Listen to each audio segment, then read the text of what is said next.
Napoleon Bonaparte conquered most of Europe. He rewrote entire legal systems. He crowned himself emperor with his own hands because he didn't trust anyone else to do it properly. This is a man who, by most measures, basically never lost, except once. And it wasn't against another empire, or another general, or even another army his own size.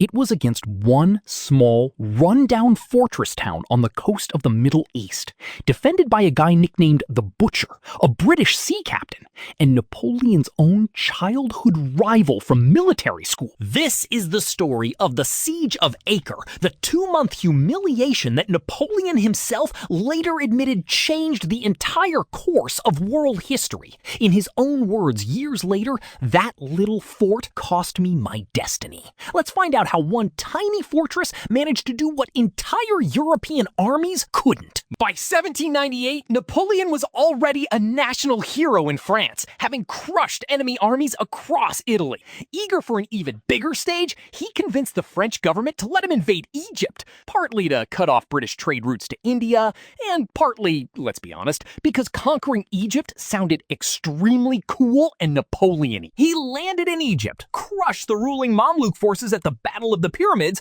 and took control of the country within weeks. It was, by Napoleon standards, a completely normal Tuesday, but he had bigger ambitions. Napoleon didn't just want Egypt, he wanted to push north through Ottoman-controlled Syria, all the way toward Constantinople, and possibly build an entire Eastern Empire to rival anything Alexander the Great had done. Standing directly in his path north, a small, fortified port town called Acre, in what is today northern Israel. Napoleon assumed it would take him about a week to knock it over. He was going to be there for 2 months. Acre was governed by an Ottoman ruler named Ahmed al-Jazar, which literally translates to the Butcher, a nickname he earned through, let's just say, an extremely aggressive management style.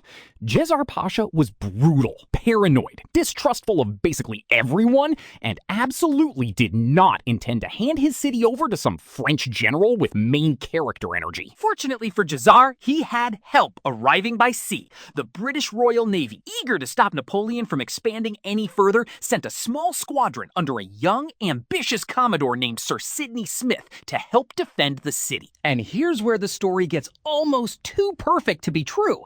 Among Sidney Smith's officers was a French royalist engineer named Louis Edmond de Filippo, who decades earlier had been Napoleon's actual classmate and rival at military school. The two had reportedly hated each other since they were teenagers. Now, years later, they were about to face off again, except this time, one of them was defending a fortress, and the other was about to lose an entire empire's worth of momentum trying to take it. In March of 1799, Napoleon's army arrived outside Acre, fully expecting a quick, tidy siege. He had, after all, just steamrolled his way across Egypt in weeks. A small coastal town with old walls seemed like barely an inconvenience. Except there was a catastrophic problem, and it happened almost immediately.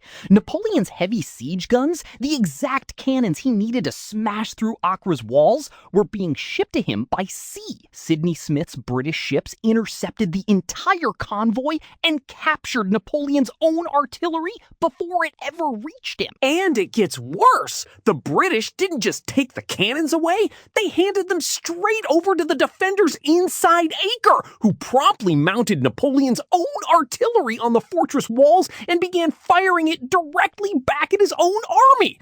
Napoleon had, through sheer bad luck, armed the people he was trying to defeat using his own guns. Without his heavy artillery, Napoleon was forced to rely on direct infantry assaults, soldiers charging the walls with ladders, trying to force their way in the old-fashioned, extremely dangerous way. And every single time, Filippo, his old childhood rival, now expertly reinforcing Acre's defenses, was ready for him. Assault after assault, Week after week, the French threw themselves at Acre's walls, and week after week, they were pushed back. Philippot had redesigned and reinforced the city's crumbling old fortifications almost overnight, turning what should have been an easy target into a genuine death trap. Napoleon, a man used to winning quickly and decisively, was visibly rattled. This was not supposed to take this long. This was supposed to be a quick stop on the way to Constantinople, not a 2-month grinding standoff against a fortress town most European maps barely bothered to label. As if the siege wasn't already going badly enough, disease began spreading rapidly through Napoleon's camp. Bubonic plague tore through his exhausted, poorly supplied troops, killing soldiers faster than the actual fighting was. Napoleon's Grand Eastern campaign was slowly turning into a nightmare of disease, failed assaults, and a fortress that simply refused to fall. In a now famous and probably partly propaganda-driven moment, Napoleon reportedly visited his plague-stricken soldiers in person to boost morale, even touching some of the sick to prove he wasn't afraid.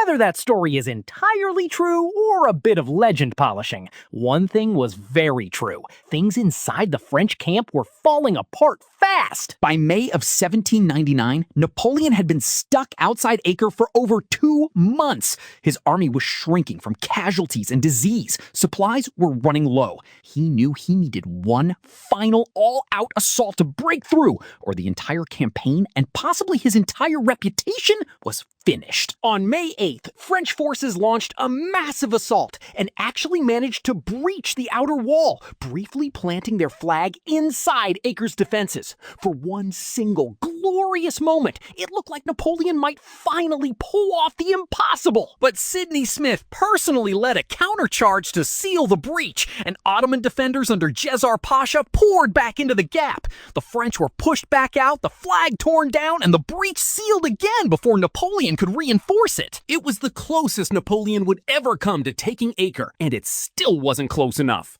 With his army decimated by disease, his supplies nearly gone, and reinforcements from Ottoman forces reportedly on the way to relieve the city, Napoleon finally had to accept something he almost never accepted. It was over. On May 20th, 1799, after 61 days of siege, Napoleon gave the order to withdraw.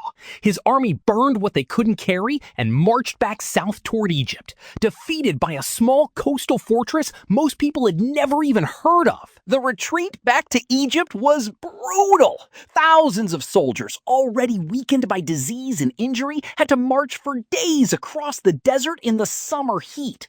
Napoleon's Grand Eastern Empire dream ended not in a dramatic final battle, but in a slow, miserable retreat. Behind them, the little fortress that was never supposed to matter had just single-handedly stopped one of the most ambitious military campaigns in modern history. Napoleon's Egyptian campaign continued to unravel over the following months. Back home in France, political chaos was brewing, and Napoleon, sensing an opportunity to seize power himself, made a decision that would become a pattern for the rest of his career. When things get bad, leave immediately and let someone else deal with it. In August of 1799, Napoleon secretly abandoned his own army in Egypt and sailed back to France, leaving tens of thousands of his own soldiers behind to fend for themselves. To be fair to him, sort of, he did this because he sensed a political opportunity brewing back home, but it was still, by any measure, a pretty spectacular exit. And here's the truly impressive part. Despite abandoning his army and losing the Siege of Acre, Napoleon returned to France to a hero's welcome. Through careful propaganda and a French press eager for good news, the Egyptian campaign was spun as a triumphant success, with Acre quietly mentioned as barely a footnote. Just months after his return, Napoleon staged a coup, seized political power, and began his rapid rise toward eventually crowning himself Emperor of France.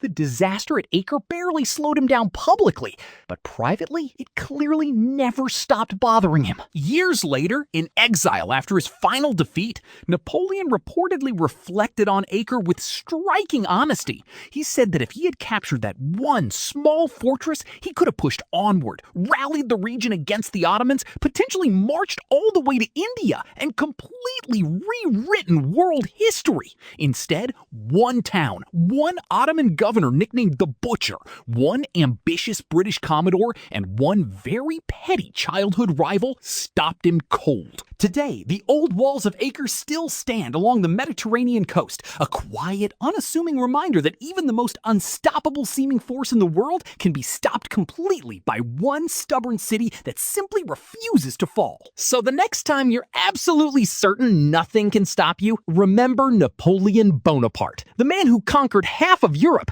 but couldn't get past one small fortress, defended by a butcher, a sea captain, and an old rival with a serious grudge to settle. Subscribe for more empires that met their match.